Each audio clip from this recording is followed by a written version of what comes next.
Hey everyone, welcome back to my channel. तो अगर मैं आपको बोलूँ कि कोई भी चीज़ को अगर आप 100 बार रिपीट करोगे तो आप अपनी रियलिटी को ट्रांसफॉर्म कर सकते हो। आप किसी भी चीज़ को मैनिफेस्ट कर सकते हो। तो क्या आप विश्वास करोगे या फिर आप उस चीज़ को ट्राई करोगे? वेट, अगर मैं यही चीज़ 2 लोगों को दूँ, एक पर्सन जिसको रिज़ल्ट मिलते हैं और दूसरा पर्सन जिसको रिज़ल्ट नहीं मिलते, तो आप बोलोगे ऐसा क्यों? आपने तो बोला था ये बहुत पावरफुल है। टेक्निक तो पावरफुल है, बट उस टेक्निक को प्रैक्टिस करने वाला, यूज़ करने वाला इंसान जो होता है ना, उसकी एनर्जी उससे भी ज़्यादा पावरफुल होती है। आज मैं आपको केवल टेक्निक नहीं बताने वाली हूँ, मैं आपको डिफरेंस बताने वाली हूँ उन 2 लोगों में जिसमें से एक पर्सन को रिजल्ट मिलते हैं और दूसरे पर्सन को रिजल्ट नहीं मिलते। फ्रॉम माई पर्सनल एक्सपीरियंस, किसी भी टेक्निक को यूज़ करने वाले 2 तरह के लोग होते हैं। पहला पर्सन जो डेस्परेट मैनिफेस्टर होता है और दूसरा जो अलाइंड मैनिफेस्टर होता है। तो सबसे पहले बात करते हैं डेस्परेट मैनिफेस्टर की, और इनके ना 3 साइन होते हैं। साइन नंबर 1, इनकी ना शुरुआत ही डेस्परेशन से होती है। मीन्स इनको हमेशा ये फीलिंग रहती है कि इनकी लाइफ में ये नहीं है, इनके पास वो चीज़ नहीं है जो औरों के पास है। ये हमेशा यही सोचते रहते हैं कि मेरी ये डिज़ायर कब पूरी होगी, कैसे होगी भी या नहीं होगी। ओवरऑल ये कमी की फीलिंग में रहते हैं। ये हमेशा चीज़ों को पाने के लिए डेस्परेट रहते हैं, और जब इस एनर्जी के साथ ये मैनिफेस्ट करने के लिए प्रैक्टिस करते हैं ना, तो इनकी मैनिफेस्टेशन नहीं होती है, ये अपनी डेस्परेशन को बाहर लेके आते हैं। बट जब आप मैनिफेस्टेशन की प्रैक्टिस करने जा रहे हो ना, तो सबसे पहले आपको डेस्परेशन को बाहर लाना होगा और उस चीज़ की कमी की भावना से ज़्यादा उस चीज़ के होने पर विश्वास करना होगा, उस चीज़ के होने की भावना को रखना होगा। Because desperation is the enemy of manifestation. Actually जब आप किसी भी चीज़ की कमी महसूस करते हैं ना, तो आप उसको रियली में खुद से दूर कर रहे होते हैं। Because universe like attracts like के नियम पर काम करता है। सो बेसिकली अगर आप किसी चीज़ की कमी महसूस करोगे तो आप कमी में ही रहोगे, क्योंकि कमी ही कमी को अट्रैक्ट करती है। साइन नंबर 2, डेस्परेट मैनिफेस्टर का वो जो क्वेश्चनिंग वाला फेज होता है ना, व्हेन एंड हाउ, कि वो मैनिफेस्ट तो करना चाहता है लेकिन प्रैक्टिस करने के बाद वो अपने ही अंदर क्वेश्चनिंग करने लगता है, ये कब होगा भी या नहीं होगा। आई डोंट थिंक सो कि ये होगा, I think I don't deserve it. तो देखो, अगर आप किसी भी चीज़ को मैनिफेस्ट करते हो ना, तो आप यूनिवर्स में अपना ऑर्डर प्लेस करते हो। आपको ये मान लेना चाहिए कि वो चीज़ प्रोसेस में है और वो आपको मिल चुकी है। बट आप क्या करते हो, आप ऑर्डर प्लेस करने के बाद ओवर थिंकिंग करने लगते हो, खुद पर डाउट करने लगते हो कि ये होगा भी या नहीं होगा, क्या मैं ये डिज़र्व करती भी हूँ या नहीं। और ये ओवर थिंकिंग करने के बाद आप उस प्रोसेस पर ट्रस्ट नहीं कर पाते, जिसकी वजह से आप खुद की ही मैनिफेस्टेशन को ब्लॉक कर देते हो और आप अपनी वाइब्रेशन को मिसमैच कर देते हो। देखो, जब आप अपना ऑर्डर प्लेस करते हो ना, कुछ मैनिफेस्ट करते हो ना, तो आप मैनिफेस्ट करने के बाद बस विश्वास में रहो कि हाँ, ये चीज़ आपकी हो चुकी है।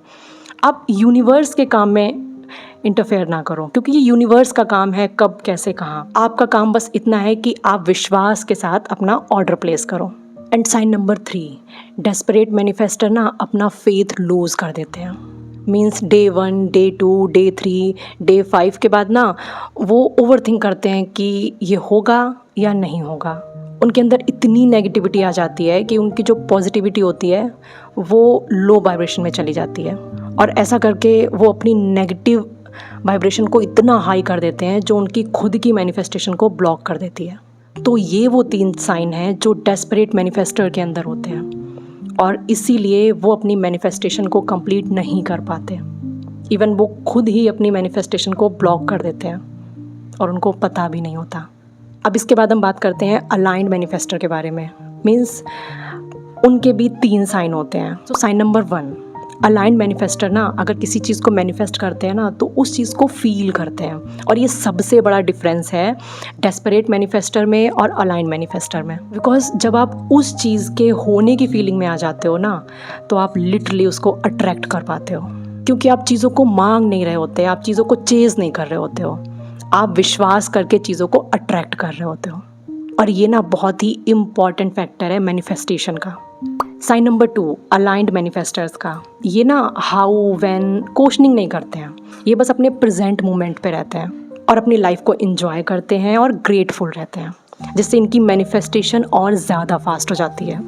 एंड साइन नंबर 3, अलाइंड मैनिफेस्टर्स की, ये ना रिलैक्स रहते हैं। ये अपनी डिज़ायर्स को फील करते हैं कि वो ऑलरेडी हो चुकी हैं, and they don't think about how and when, they just consider कि वो चीज़ ऑलरेडी उनके पास है, वो चीज़ ऑलरेडी उनकी लाइफ में है। तो अब डेस्परेट मैनिफेस्टर और अलाइंड मैनिफेस्टर के साइंस बताने के बाद आपको समझ में आ गया होगा कि आप कौन सी एनर्जी को कैरी करते हैं। तो अब बात करते हैं टेक्निक के बारे में कि आपको करना क्या है। सो पॉइंट नंबर 1, सबसे पहले ना अपनी इंटेंशन को सेट करना है। आपको ना सिर्फ एक इंटेंशन लेनी है क्लियरली, एक ही डिज़ायर, चाहे वो आपके अच्छे रिलेशनशिप की हो, आपके करियर की हो, XYZ कुछ भी हो, लेकिन सिर्फ एक ही इंटेंशन क्लियरिटी के साथ आपको उस इंटेंशन को रखना है और अपने प्रेजेंट मोमेंट में उसके बारे में पॉजिटिवली सोचना है जैसे वो हो चुकी हो, और आपको ऐसे बिहेव करना है जैसे वो फ्यूचर नहीं है, वो प्रेजेंट है। एंड पॉइंट नंबर 2, पूरे दिन में कभी भी जब भी आपका मूड अच्छा हो, किसी भी टाइम, तब इस प्रैक्टिस को करना है, क्योंकि जब आपका मूड अच्छा होता है ना, तब आप बेटर फील करते हैं। उसी टाइम एक शांत जगह पर बैठ के आँखों को बंद करके ब्रीदिंग करनी है, इनहेल एक्सेल, इनहेल एक्सेल। इससे होगा क्या कि आपका जो नर्वस सिस्टम है ना, वो काम हो जाएगा और आप अपने माइंड को रीप्रोग्राम कर सकोगे, जो आपकी मैनिफेस्टेशन में बहुत ज़्यादा इम्पॉर्टेंट है। एंड पॉइंट नंबर 3, आपने जो अपनी इंटेंशन सेट की थी ना, उसको 100 टाइम्स रिपीट करो जैसे वो पूरी हो चुकी है। अब चाहे इसको लाउडली बोलो या फिर चाहे अपने मन में, आपको इसको कुछ इस तरह से बोलना है। For example, I am healthy, I am wealthy and I am grateful now, because मेरी लाइफ में ये सारी चीज़ हो चुकी है, इसलिए आई एम सो ग्रेटफुल।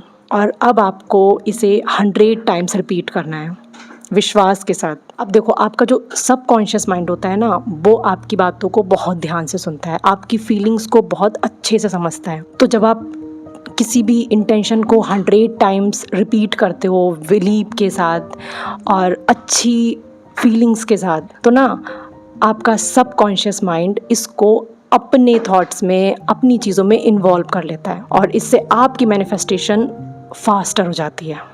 अब जैसे ही आप इन तीनों पॉइंट्स को फॉलो कर लो ना, तब आपको ये 4th पॉइंट फॉलो करना है और आपको कुछ नहीं करना है।